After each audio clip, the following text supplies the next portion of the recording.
नमस्कार, आप देख रहे हैं इंडियन रिव्यू न्यूज़। और आज का जो हमारा टॉपिक है, जो मुद्दा है, वो है पीएफ यानी प्रोविडेंट फंड, जिसको हम एक तरीके से किसी भी इंसान की जीवन काल की और रिटायरमेंट के बाद की रीढ़ की हड्डी भी बोल सकते हैं, या मुसीबतों में जो पहाड़ टूटता है उसमें जो उसका मतलब सहारा बनता है वो भी बोल सकते हैं। तो इस पर चर्चा करने के लिए कि क्यों ये अहम है, क्यों ये ज़रूरी है, क्या ये हमारे लाइफस्टाइल में चेंज लाता है और किन चीज़ों से हमें ये मजबूत बनाता है और कैसे हम इसका लाभ उठा सकते हैं, इन सब तमाम चीज़ों पर चर्चा करने के लिए हमारे साथ मौजूद हैं पीएफ कमिश्नर मोहम्मद रिजवान जी। सबसे पहले मैं धन्यवाद करता हूं आपका, अपना कीमती वक्त हमें दिया आपने। और उसी के साथ हमारे साथ वरिष्ठ पत्रकार मिस्टर विनोद जी भी मौजूद हैं। सबसे पहले सर आपका भी धन्यवाद, आपने हमें अपना कीमती वक्त दिया। तो हम चर्चा यहाँ से शुरू करते हैं। सर, सबसे पहला सवाल मैं आपसे लेता हूँ कि पीएफ जो है ये कैसे काम करता है और ये क्यों ये ज़रूरी बन जाता है आम जनता के लिए? देखिए, सामाजिक सुरक्षा या सोशल सिक्योरिटी की एक महत्वपूर्ण भूमिका निभाता है पीएफ, ईपीएफओ। और 3 स्कीम्स हम लोग रन कर रहे हैं जम्मू और कश्मीर में, जो हम यहाँ पे बेनिफिट देते हैं। वो है प्रोविडेंट फंड, इंश्योरेंस और पेंशन। तो इन 3 तरह की ये कंप्लीट सोशल सिक्योरिटी स्कीम्स हो जाती हैं। जैसा कि आपने कहा कि अगर किसी की असामयिक मृत्यु हो जाए किसी कर्मचारी की, तो इंश्योरेंस का बेनिफिट है वहाँ पे 7 लाख तक का। यहाँ जम्मू कश्मीर और लद्दाख के कर्मचारियों को ये पहले नहीं था। नवंबर 2019 से पहले ये लाभ नहीं मिलते थे इतने। वहाँ पे 75,000 मैक्सिमम राशि मिलती थी। अभी हमने कई ऐसे केसेस में 5 लाख और उससे ऊपर 7-7 लाख तक का पूरा पेमेंट भी दिया है कई लोगों को इंश्योरेंस के केसेस में। और जो टनल में एक्सीडेंट हो गया था, वहाँ भी 2 लोकल, जो यहाँ के 2 लोग लोकल थे, इशरत साहब और एक दूसरे साहब थे, तो उनकी परिवार को भी 4,500 रुपये पेंशन पर प्रति माह मिल रही है और इंश्योरेंस का पैसा भी दिया गया। तो पेंशन जो है वो 10 साल की सर्विस पूरा होने पे हर कर्मचारी को एंटाइटलमेंट है प्राइवेट सेक्टर की, वो 10 साल की कंट्रीब्यूटरी सर्विस जब हो जाएगी तो उनको पेंशन का प्रावधान हो जाता है और सुपर एनुएशन पे उनको प्रति माह पेंशन मिलती है। और कर्मचारी की मृत्यु के बाद परिवार को, विधवा को भी पेंशन मिलती है। तो ये सारी चीजें पहले जम्मू कश्मीर में नहीं थी। प्रोविडेंट फंड की जो स्कीम है वो एक रिटायरमेंट स्कीम है, जो जिसके तहत आप वंस यू रिटायर, जब आप रिटायर होते हैं तो 55 साल या 58 साल पे, तो एक लमसम राशि आपको, क्योंकि रेट ऑफ इंटरेस्ट बहुत अच्छा है हमारे यहाँ, 8.15% है इस बार जो है। इस तरीके से हर महीने आपको इंटरेस्ट मिलता है, मंथली रनिंग बैलेंस पे जिसको हम कहते हैं इंटरेस्ट मिलता है। तो वो जो राशि एक मुश्त जमा होती है, ये बहुत काम आती है परिवार के। और कोई उनको शादी या पढ़ाई या घर बनाने के लिए, इस प्रकार की जो इवेंचुअलिटीज है, या कोविड के नाम पे, बीमारी के नाम पे कोई अगर एडवांस लेना चाहे तो वो भी अलग अलग सेवा का उसमें काल दिया गया है। कोविड के लिए कोई सर्विस का वो नहीं है, कोविड एडवांस कभी भी ले सकते हैं, तो और 2 बार वो ले सकते हैं। तो ये सारे हमने सुविधाएं दी हुई हैं कर्मचारियों को। तो जिस तरीके से आपने बताया कि मतलब आकस्मिक, मतलब असामयिक की मृत्यु जो हो जाती है उसमें उसका फ़ायदा मिल सकता है, या फिर जो बीमारियां जो ग्रस्त होते हैं उसमें उसका सबसे मतलब लाभ मिल सकता है।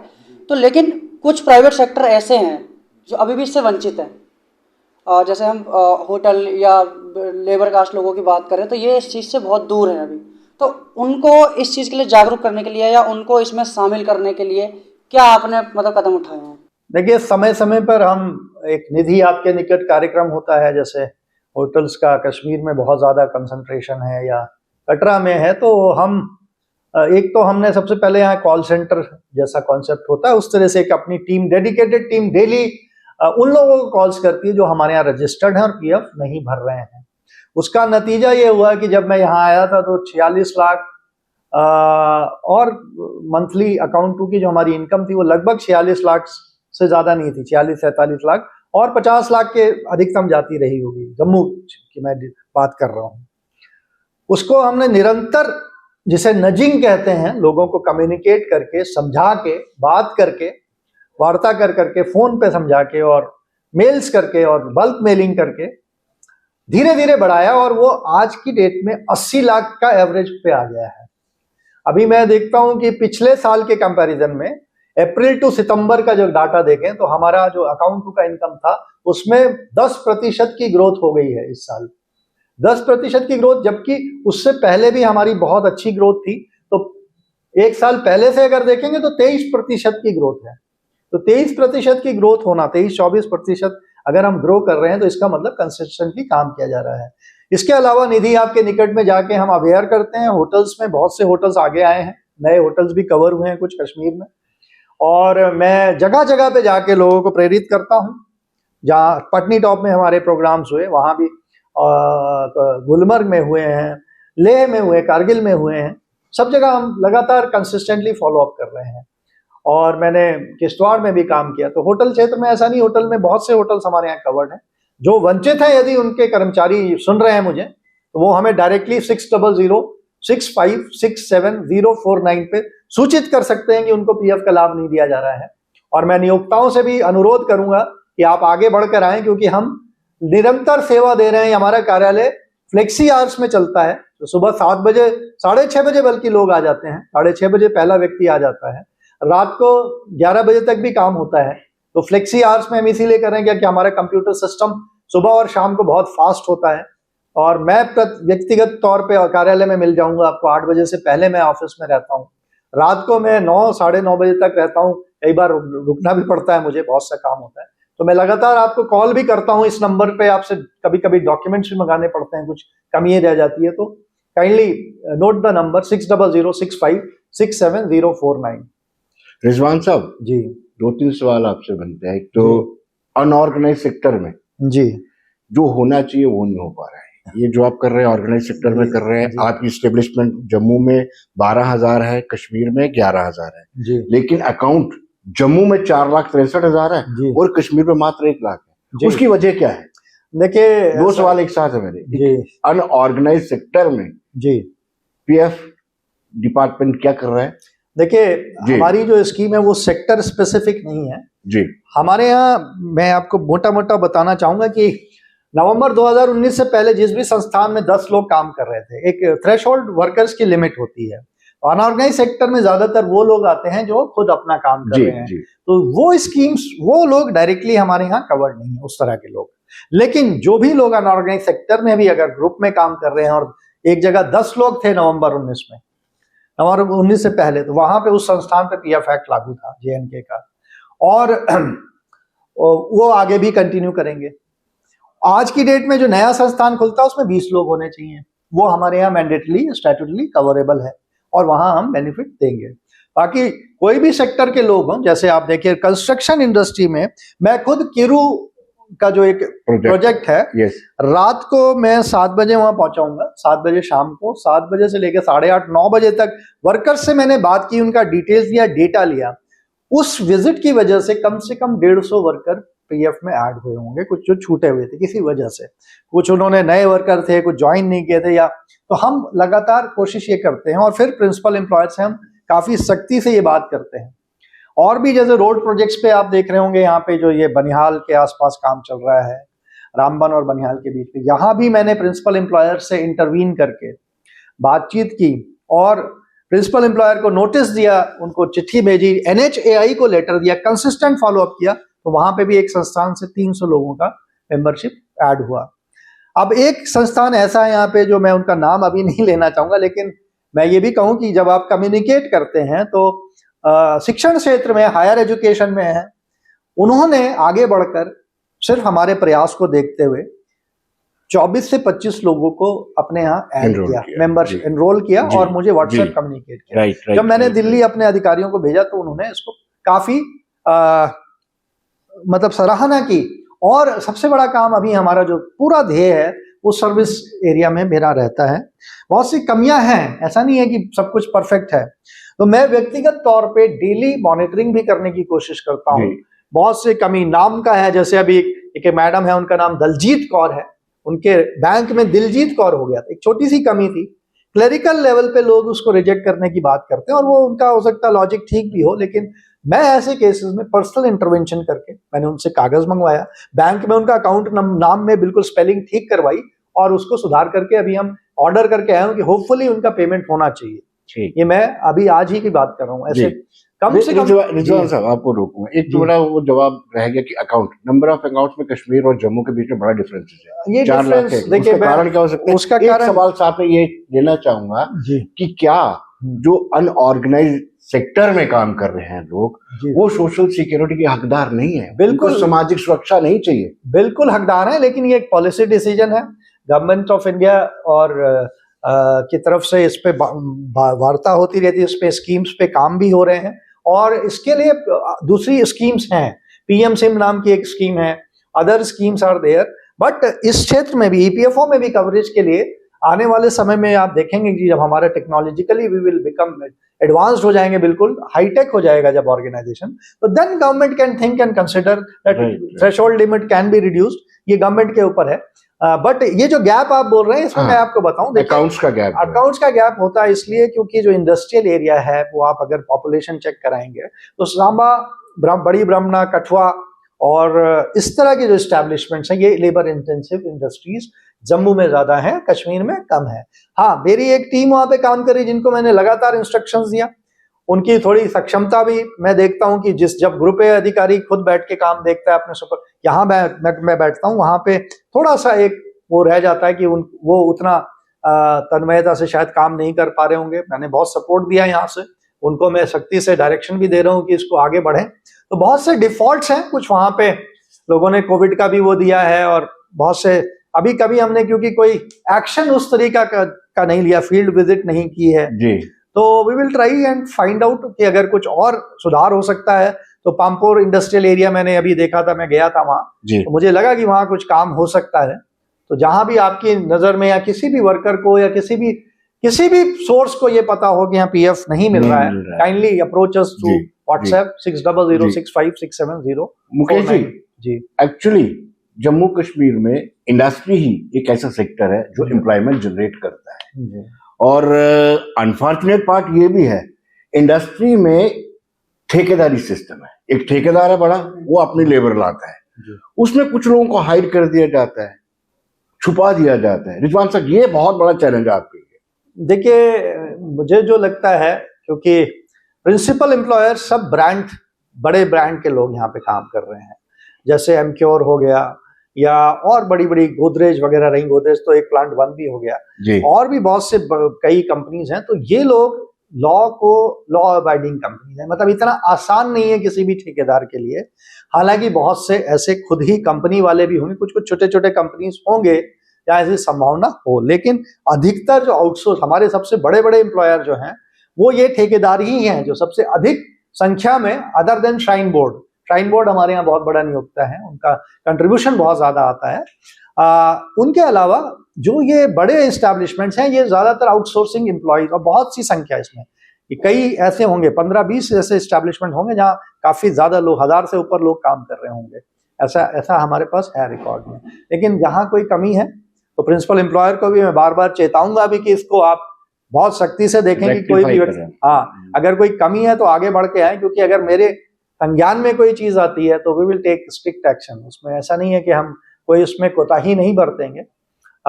हालांकि मैं ये कहूँ कि जम्मू कश्मीर और लद्दाख के लोगों में, खासकर जम्मू के क्षेत्र में, मैंने देखा कि अगर आप बात कहिए तो बात को सुनने की कोशिश करते हैं लोग, रिस्पॉन्सिव हैं, they are responsible also and law abiding भी हैं। ऐसा नहीं है कि बहुत ज्यादा अडामेंट हैं लोग कि इस तरह का काम, जो मेरा एक जनरल ऑब्जर्वेशन अन्य क्षेत्रों के मुकाबले यहाँ के लोग, आपने संकेत दे दिया कि कश्मीर के लोग नहीं मानते। नहीं, ऐसा नहीं है। कश्मीर में मैंने उन लोगों से उस तरीके से, आपने हिंट दे दिया मैंने वो नहीं किया, लेकिन यहाँ पे मेरी कम्युनिकेशन ज्यादा होती, मैं इसलिए कह रहा हूँ, वहां भी लोगों से बात होती है, लोग आगे बढ़ के आते हैं।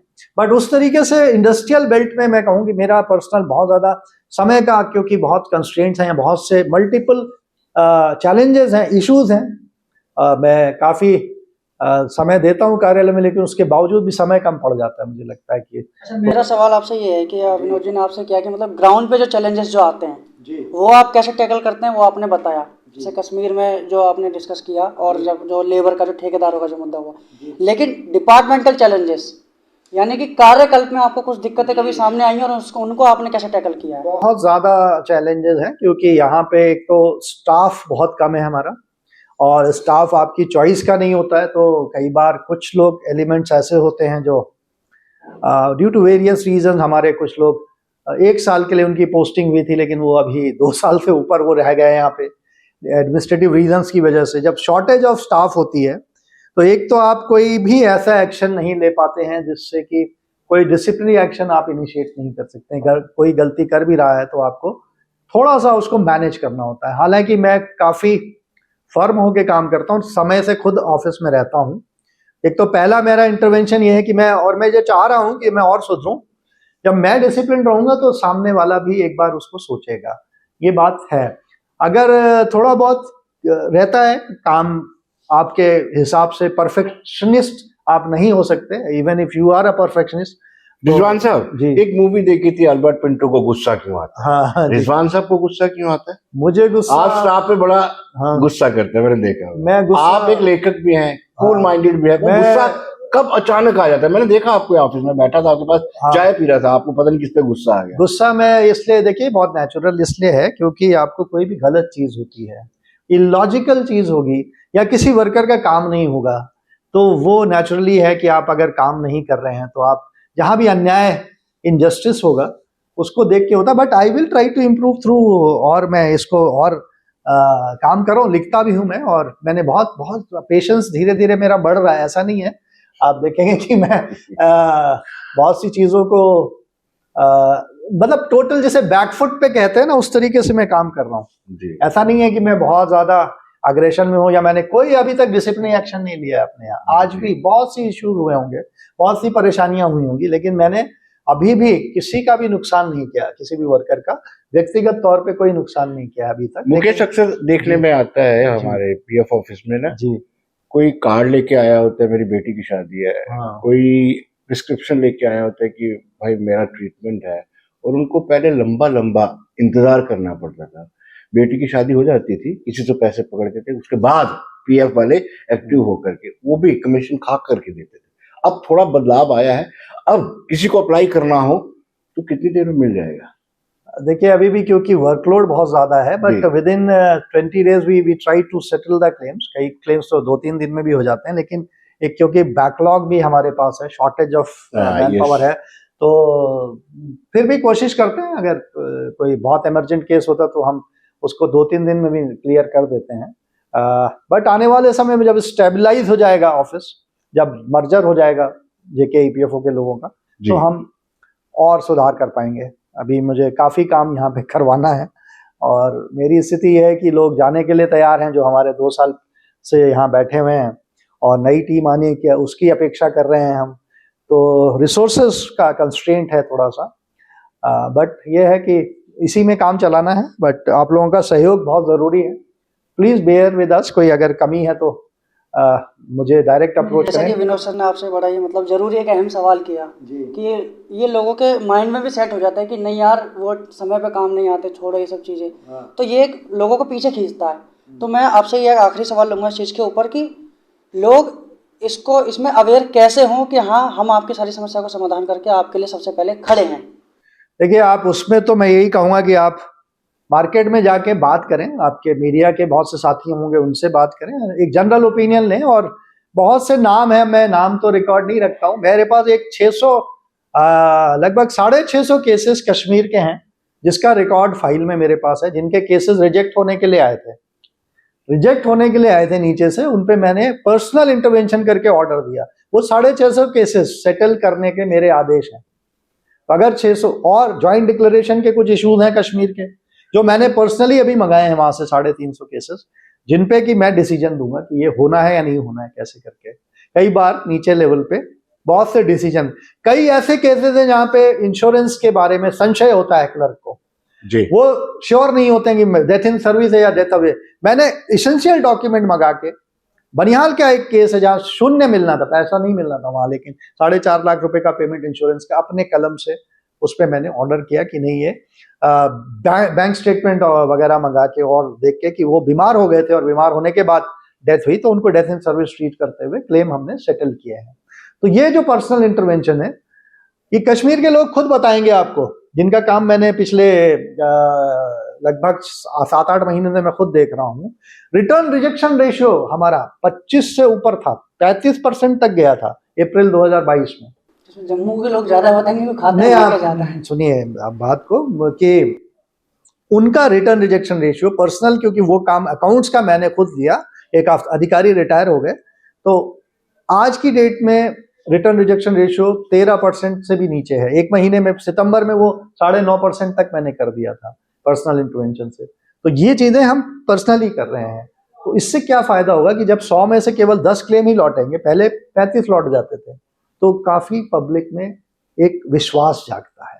ये बात आप लोगों से पूछेंगे अगर, तो आप सर्वे करें मार्केट में, थोड़ा बहुत आपको हिंट जरूर देंगे। कुछ लोग जरूर दुखी हो सकते हैं, लेकिन अधिकतर लोग आपको बताएंगे कि हमारा काम जो मेरे पास पहुंच जाता है, मेरा भरपूर प्रयास होता है कि सेकंड फ्लोर पे हमने 3 लैपटॉप्स रखे हुए हैं और लगातार लोग सुनते हैं, बहुत प्यार से सुनते हैं, बहुत अच्छे से समझाते हैं। और बुजुर्गों को लाइफ सर्टिफिकेट हम अपने यहाँ अपडेट करते हैं वहाँ पे, सभी का कोई इशू आता है तो ये हम लोग लगातार कर रहे हैं। बाकी आप बेटर जज हैं, कस्टमर हमारा बेटर जज है। They should give us rating what ever way they feel like. मैं बिलीव करता हूँ कि हर ऑफिस का पब्लिक ऑडिट होना चाहिए, उसके काम काज का, क्योंकि बाकी ऑडिट्स ठीक है, लेकिन पब्लिक अगर आपसे खुश है तो देन सीमिंगली कि हाँ, आप लगता है कि आप अच्छा काम कर रहे हो। जी, तो बहुत बहुत शुक्रिया सर आपका, आपने हमारे इतने सारे सवालों को मतलब टैकल किया, उनको जवाब दिया। और शुक्रिया सर विनोद जी आपका भी कि आपके जो सवाल थे वो जनता के लिए अहम थे, कि उनके कुछ सवाल जो थे वो उनके लिए जानने जरूरी थे। तो इस कार्यक्रम को हम यहीं पर समापन करते हैं, लेकिन एक आप शेर व शायरी के बड़े शौकीन हैं, काफ़ी सारी चीज़ें आपने लिखी हुई हैं, एक यहाँ पर छोड़ के जाइए थोड़ी सी छाप। हाँ देखिए, आप अपने आप को, अक्सर आदमी सोचता है, हर व्यक्ति अपनी नज़र में हीरो होता है, लेकिन दुनिया की नज़र में वो क्या है या दुनिया कैसे आपको देखती है, उस पर एक मौजू पे मैंने लाइन लिखी थी कि तुम सही हो मगर दुनिया तो नहीं हो, तुम सही हो मगर दुनिया तो नहीं हो, दुनिया की सबकी नज़र में हो पर सबका नज़रिया तो नहीं हो। क्या बात है, सबकी नज़र में हो पर सबका नज़रिया तो नहीं हो। तो ये बात है। और लाइफ के ऊपर भी एक लाइन है कि जब लोग मिलते हैं, प्यार से मिलते हैं, तो उसके ऊपर है कि बड़ी मुद्दत से मिलते हैं जो मोहब्बत से मिलते हैं। ये मैंने पहले भी सुनाया होगा कि बड़ी मुद्दत से मिलते हैं जो मोहब्बत से मिलते हैं, और बड़ी शिद्दत से मिलते हैं जो मोहब्बत से मिलते हैं। तो आप लोगों के लिए बहुत बहुत शुक्रिया सभी का। खासतौर पर दर्शकों का बहुत बहुत शुक्रिया। रिजवान साहब आपका बहुत बहुत शुक्रिया। मुकेश जी, आपने हमें आमंत्रित किया, आपका भी बहुत बहुत शुक्रिया। धन्यवाद। धन्यवाद। देखते रहिए इंडियन ट्रिब्यून न्यूज़, और इसी तरीके के तमाम समस्याओं का और तमाम सवालों के जवाब हम आपको दिलवाते रहते हैं तमाम तरीके के लोगों से। हमें सब्सक्राइब कीजिए, और बहुत बहुत धन्यवाद, बहुत बहुत शुक्रिया। हमें दीजिए इजाज़त। नमस्कार।